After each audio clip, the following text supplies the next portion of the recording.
तो हमने बात की विसरण के बारे में। विसरण किसे कहेंगे? अधिक सांद्रता से कम सांद्रता की ओर जो गमन है उसे हम कहेंगे विसरण। नेक्स्ट है विसरण को प्रभावित करने वाले कारक। तापमान है वो विसरण को प्रभावित करता है। कैसे? कोई भी जो पदार्थ है उसके अणुओं की गतिज ऊर्जा तापमान बढ़ाने से बढ़ती है। तो जैसे तापमान बढ़ेगा तो विसरण की दर बढ़ेगी। दूसरा कारक विसरण को प्रभावित करने वाला, कोई भी जो विसरित होने वाला पदार्थ है उसका यदि घनत्व अधिक है तो विसरण की दर क्या होगी? कम। और यदि घनत्व कम है तो विसरण की दर होगी अधिक। तो व्युत्क्रमानुपाती का संबंध है इनमें, जिसे हम बोलते हैं विसरण दर व्युत्क्रमानुपाती 1 बटा घनत्व का वर्गमूल। तीसरा जो उसका कारक है विसरण को प्रभावित करने वाला, विसरण दाब की जो प्रवणता है। अधिक विसरण दाब का जो क्षेत्र है उससे कम विसरण दाब के क्षेत्र की ओर विसरण की जो क्रिया है वो होती है। तो इस प्रकार से तीनों जो अवस्थाएं हैं, ठोस, द्रव और गैस, उनमें विसरण की जो दर की हम बात करें, सबसे ज्यादा गैस में, उससे कम द्रव में और सबसे कम ठोस में। फिर है विसरण का पादपों में महत्व। पादपों के लिए विसरण की जो क्रिया है वो किस प्रकार से सहायक है, कौन कौन सी क्रियाओं में सहायक है?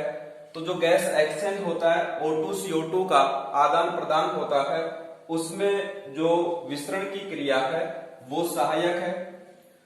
दूसरा हमने बताया जो जल वाष्प है जिसको हम बोलते हैं वाष्पोत्सर्जन, वो भी विसरण की सहायता से संपन्न होता है।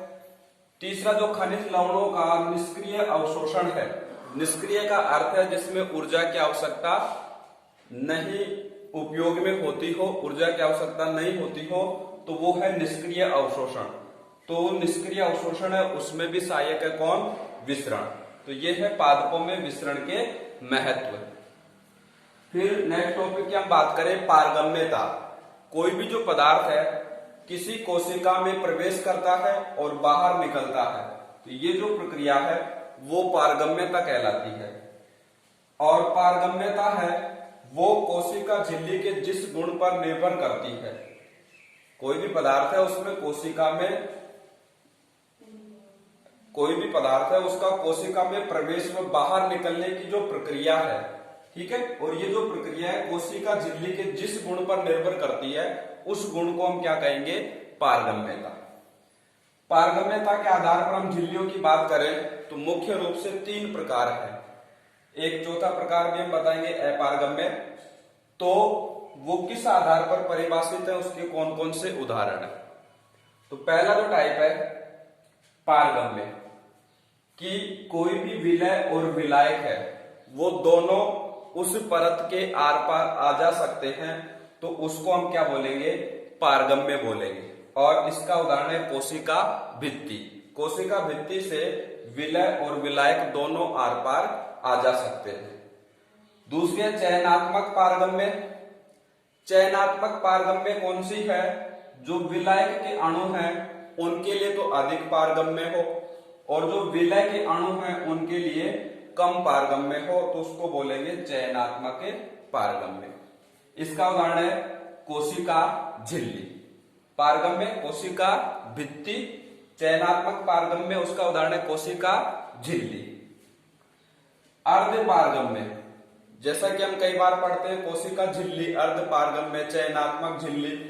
तो कई जो कोशिकाएं हैं कुछ परिस्थितियों में उनकी जो कोशिका झिल्ली है वो केवल किनको आने जाने दे सकती है? विलायक के अणुओं को, उनके लिए पारगम्य है। विलय के जो अणु है उनके लिए वो पारगम्य नहीं है, तो उनको हम क्या बोलेंगे? अर्ध पारगम्य। चौथा टाइप है अपारगम्य। अपारगम्य में दोनों ही कंडीशन, मतलब विलय और विलायक दोनों के ही जो अणु हैं वो नहीं आ जा सकते, तो इसके उदाहरण हैं उपत्वचा जिसको हम क्यूटिकल बोलते हैं, कॉर्क या कॉर्क जिसको कहा जाता है। तो पारगम्य का उदाहरण कोशिका भित्ति, चयनात्मक और अर्ध पारगम्य दोनों के लिए उदाहरण क्या है? कोशिका, झिल्ली, और अपारगम्य का उदाहरण है क्यूटिकल और कॉर्क। नेक्स्ट टॉपिक अपना परासरण। परासरण किसे कहेंगे? महत्वपूर्ण टॉपिक है। परासरण में जल के जो अणु हैं वो अर्ध पारगम्य झिल्ली, देखिए विसरण और परासरण लगभग समान है। विसरण में अधिक सांद्रता से कम सांद्रता की ओर गमन होता है अणुओं का। यहां भी वही कंडीशन है, पदार्थ के अणुओं का अधिक सांद्रता से कम सांद्रता की ओर गमन, परंतु उसमें कंडीशन लग गई क्या? कोशिका जो झिल्ली है, अर्ध पारगम्य झिल्ली है, उसके द्वारा वो गमन होगा, वो बीच में एक कंडीशन लागू हो गई। हालांकि परिभाषा सेम है, विसरण और परासरण, पर ये बीच में कंडीशन हमें ध्यान में रखनी है, ठीक है। तो परिभाषा क्या है परासरण की? जल के अणुओं का अर्ध पारगम्य जो झिल्ली है उसके द्वारा अपनी अधिक सांद्रता से, मतलब जल की सांद्रता की हम बात कर रहे हैं, अधिक सांद्रता से कम सांद्रता वाले स्थान की ओर, मतलब जिस विलयन में जल की मात्रा अधिक होगी उस साइड से उस विलयन में जाएगा जिसमें जल की मात्रा क्या है? कम है। तो अधिक सांद्रता से कम सांद्रता वाले स्थान की ओर गति, तो वो कहलाएगा परासरण। दूसरी इसकी परिभाषा क्या दे सकते हैं हम परासरण की? जल के अणु हैं वो कम सांद्रता वाले विलयन, देखिए दोनों में अलग अलग कंडीशन है। पहले हमने क्या बात की है? जल की सांद्रता की बात की है। अब हम किसकी बात कर रहे हैं? जो विलयन है वो कैसा है, तनु है कि सांद्र है, कम सांद्र है कि ज्यादा सांद्र है, उसकी हम बात कर रहे हैं। जल के अणु कम सांद्रता वाले विलयन से अर्ध पारगम्य झिल्ली द्वारा अधिक सांद्रता वाले विलयन की ओर गति करते हैं, तो उसे हम क्या कहेंगे? परासरण। इन दोनों परिभाषाओं को इस डायग्राम के द्वारा हम आसानी से समझ सकते हैं। कैसे? कि माना कि हम दो सॉल्यूशन लें, पहला सॉल्यूशन है, ये दूसरा सॉल्यूशन है, ठीक है, ये फर्स्ट सॉल्यूशन, ये सेकंड सॉल्यूशन। फर्स्ट सॉल्यूशन है उसमें जल की मात्रा कितनी है? 20 ml।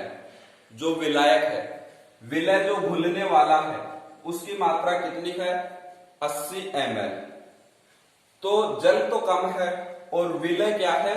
ज्यादा है, तो ऐसे विलयन को हम क्या बोलेंगे?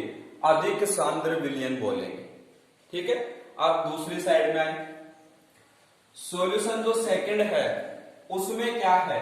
जल की मात्रा ली हमने 80 ml और विलय कोई भी हो सकता है, जैसे चीनी का जो विलय है, विलयन बना लिया हमने पानी में, तो वो 20 ml ली हमने, ठीक है।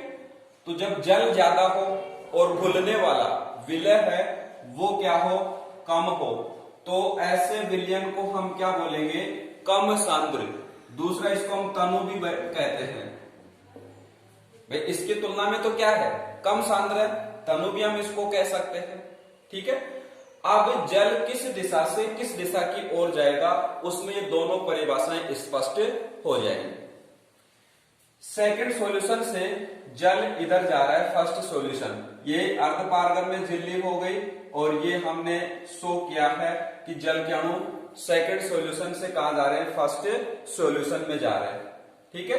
अब ये दोनों परिभाषाएं इसे डायग्राम के द्वारा कैसे समझ सकते हैं? देखिए पहली परिभाषा को, जल के अणुओं का अधिक सांद्रता से कम सांद्रता, तो अधिक देखो किधर है? 80 ml 20 ml, अधिक इधर है, तो अधिक से कहां जाएगा? कम की ओर, किसके माध्यम से? एसपीएम, अर्ध पारगम्य झिल्ली के द्वारा, ठीक है। पहली परिभाषा स्पष्ट हो गई। दूसरी परिभाषा, जल के अणु कम सांद्रता वाले विलयन से, जिधर जल ज्यादा है उस विलयन की सांद्रता क्या है? कम है, और जिधर जल कम है उस विलयन की सांद्रता क्या है? अधिक है, तो वो सेकंड परिभाषा स्पष्ट हो जाएगी। जल के अणु कम सांद्रता वाले विलयन से, ये वाला विलयन है कम सांद्रता वाला, कम सांद्रता वाले विलयन से अधिक सांद्रता वाले विलयन की ओर गमन करें, तो उसे हम क्या कहेंगे? परासरण।